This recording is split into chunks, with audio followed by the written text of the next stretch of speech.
Yo, good morning guys. Yeah, at the moment we are here in what I want to say is we are here in Broadmeadow Station, and the time now is 5:50. It's still very early, but yeah, already bright like this. And this is how it is during summer. Yeah, usually in the afternoon the sunset is around 8 o'clock. There are already few people here.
And finally, we are now here in Sydney after 3 hours of travel. And the time now is already 8:31. Still a lot of people are coming. Yeah, peak hours during this time. A lot of people coming from the suburbs and regional areas. They are coming here for work. They usually leave the car at the train station and then they are taking the bus, or no, they are taking the train, going to work, going to the city. The same like what I did today. I left the car at the train station and I took the train, and now I'm here in the city.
And we are back here in the street. If you are walking around here in Sydney, you'll notice that most of the people, actually, it's a mix of people. A lot of local workers, because this is a central business district. Most of the offices are here in the Sydney CBD. And at the same time, you're also going to notice that there are many tourists. Tourists from the other countries and tourists from the other cities of Australia.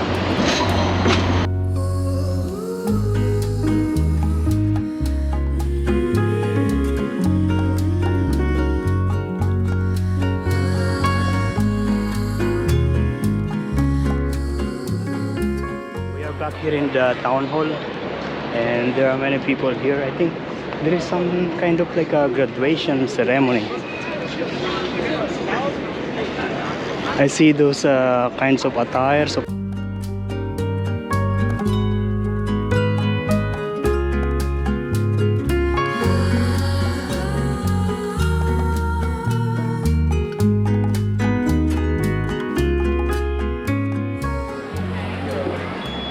are here in Wynyard Station.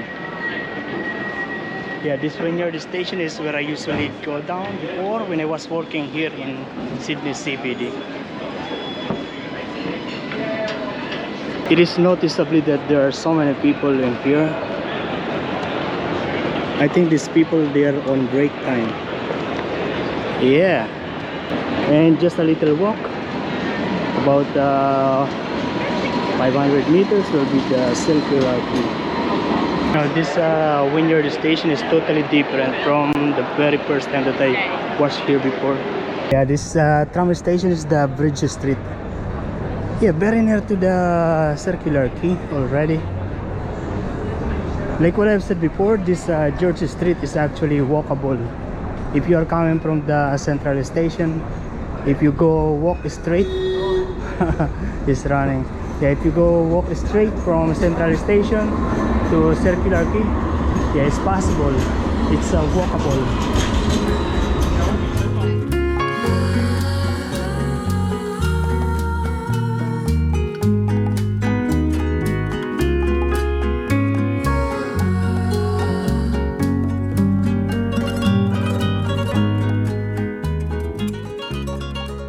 Look at that yellow car, it's a Toyota.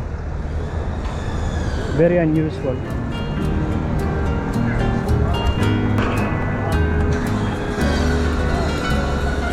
And we are now here in the circular quay. Oh, again there is the cruise ship. This one is the Carnival Splendor, and it looks very big.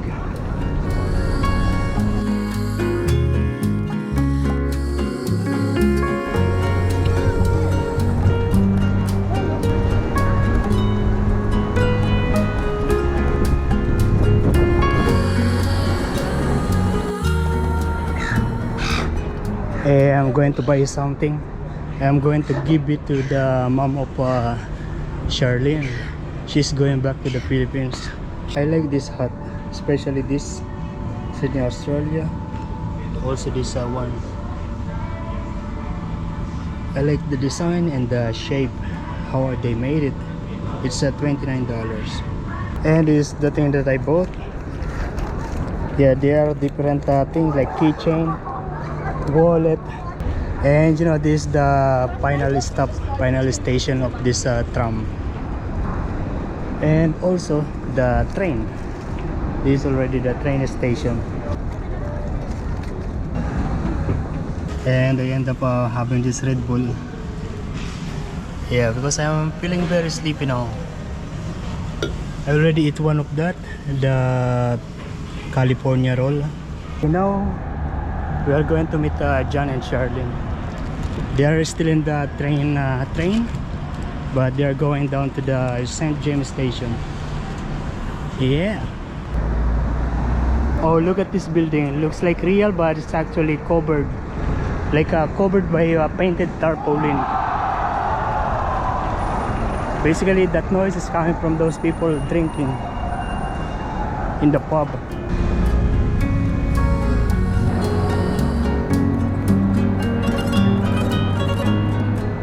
Oh, look at this. There's a different kind of car. The name is Cupra. Yeah, that's the first time I saw that kind of car. So I am going to show you this. It's a very big Christmas tree. Yeah, this place is called Martin's Place. This is here in the Sydney CBD.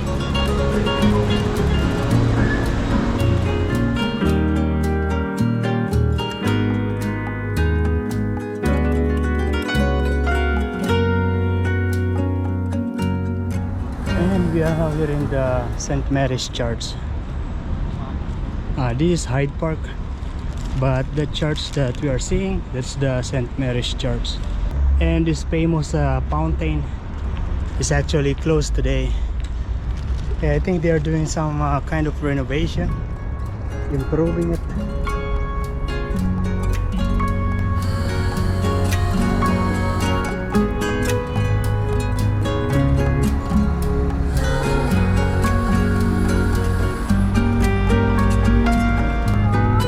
Good afternoon.